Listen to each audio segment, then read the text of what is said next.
이제 집중력 관련된 부위들이 더 두껍고 건강하다고 결과가 나왔어요.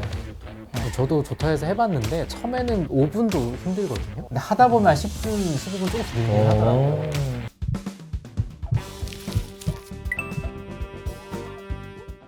안녕하세요. 멘탈 탄탄입니다. 오늘은 좀 다른 시각에서 ADHD에 대해서 한번 살펴볼까 합니다. 정신과 쪽에서도 그간에 많은 연구들이 있으면서 뇌를 바라보는 새로운 시각들이 나타났어요.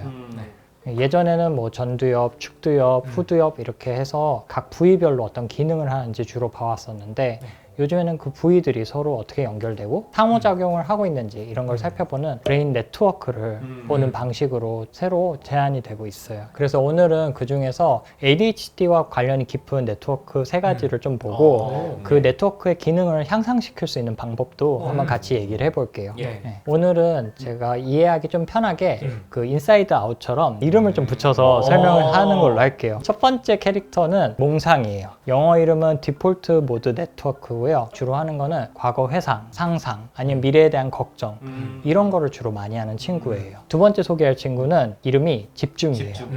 영어 이름은 Central Executive Network이고요.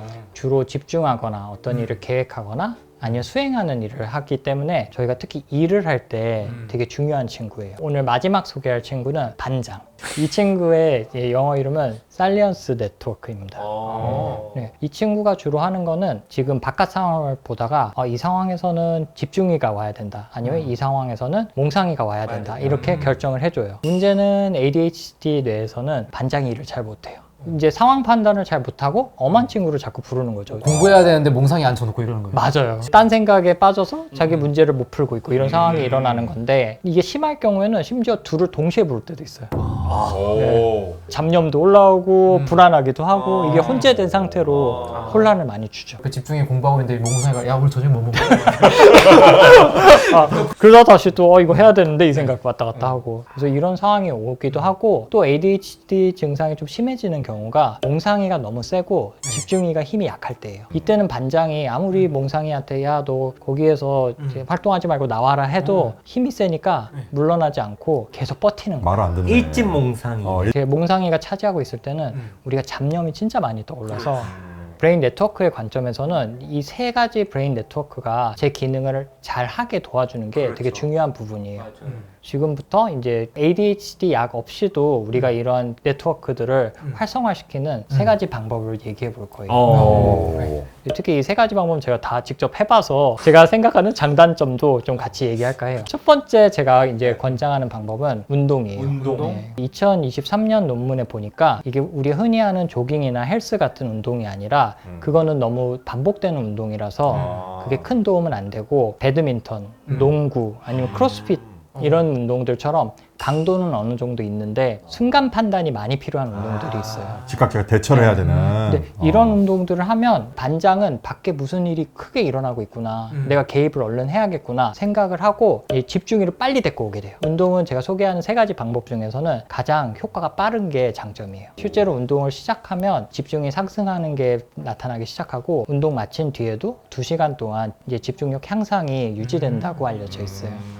역시 단점은 이게 운동이다 보니까 에너지도 시간도 좀 필요한 게 힘들죠. 두 번째는 이제 명상이에요. 명상을 하면 뭐가 좋아요? 명상이 이제 종류가 되게 다양해요. 그 중에서 이제 ADHD에 효과적이라고 알려진 명상이 두 종류가 있는데 첫 번째는 이제 자기 호흡에 집중하는 사마타 명상이 있어요. 아무래도 뭔가를 집중하는 연습을 하다 보니까 집중의 힘이 점점 길러져요. 호흡이 사실 집중하기 쉬운 대상은 아닌데 그 가냘픈 호흡을 계속 이제 머릿속에 집중하는 연습을 하다 보면 말 그대로 집중하는 것 자체를 연습하는 거예요. 딴 생각이 아니라 호흡에 집중을 하는 거네요. 그러니까 몽상이가 와 있으면은 다시 빼고 집중이 안 치고 또 몽상이 또 가 있으면 또 이렇게 빼고 하는 걸 계속 하는 거고요. 맞아요. 그걸 계속 이제 집중이를 불러들이는 연습을 자주 하는 거죠. 명상을 진짜 오래 해야 될 것 같아요. 그 외에도 이제 또 추천되는 명상이 위파사나라는 명상이 있어요.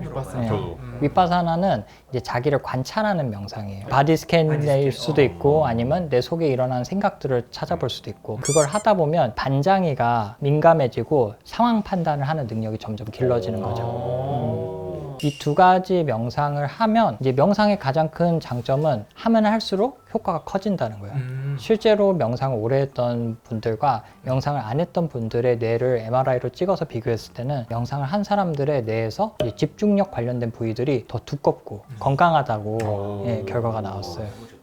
저도 좋다 해서 해봤는데 처음에는 5분도 힘들거든요. 근데 하다 보면 한 10분, 15분 조금씩 늘긴 하더라고요. 몇 분 정도 해야지 그래도 좀 유의미한 효과가 있을까요? 그게 이제 여러 논문들에서는 의외로 길게 할 필요 없고 10분 이내로 해도 나쁘지 않다. 예. 대신 매일매일 맞아요. 꾸준히. 안 그래도 그 부분을 얘기하려고 했는데 명상의 제가 생각했을 때 유일한 단점은 효과를 제대로 보려면 꾸준히 해야 되는 게 쉽지가 않을 수는 있어요.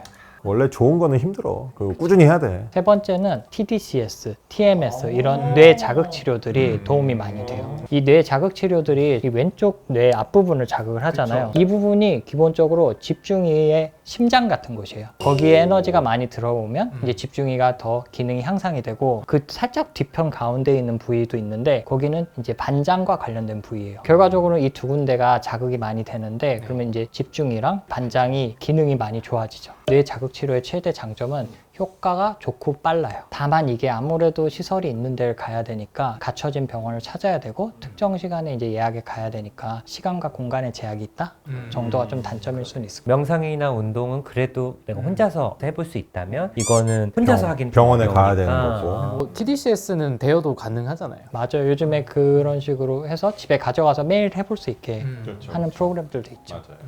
운동이나 명상은 개인적으로 또 해볼 수 있는 거고 전문가의 도움을 한번 받아보고 싶다면 꼭 저희 병원이 아니더라도 한번 진짜 TMS가 근데 좋긴 좋은 것 같아요. 환자분들이 받아보시고 좀 딴 생각 좀 덜한다, 멍 때리는 게 좀 덜해졌다, 전에 비해서 집중력이 좀 좋아졌다 이런 얘기 진짜 많이 하시거든요. 실제로 타 병원에서 ADHD 그 진단 받으시고 몽상에 좀 강하신 분이 있었어요. 멍 때림이나 좀 딴 생각. 근데 TDCS 하고 나서 반응이 굉장히 좋으셨거든요. 그래서 조절도 잘 하셔가지고 잘 다니시다가 DPMS가 저희 또 들어왔잖아요. 그 이후에 약간 이제 좀 시험 앞두고 좀 긴장도 올라가고 좀 그러면 집중 안 되시면서 뭐 했는데 효과가 굉장히 좋으신 거예요. 그래서 실제로 이게 비약물적인 치료가 뭐 ADHD라든지 아니면 그런 몽상에 강한 분들에게 좀 도움이 되는 것 같아요.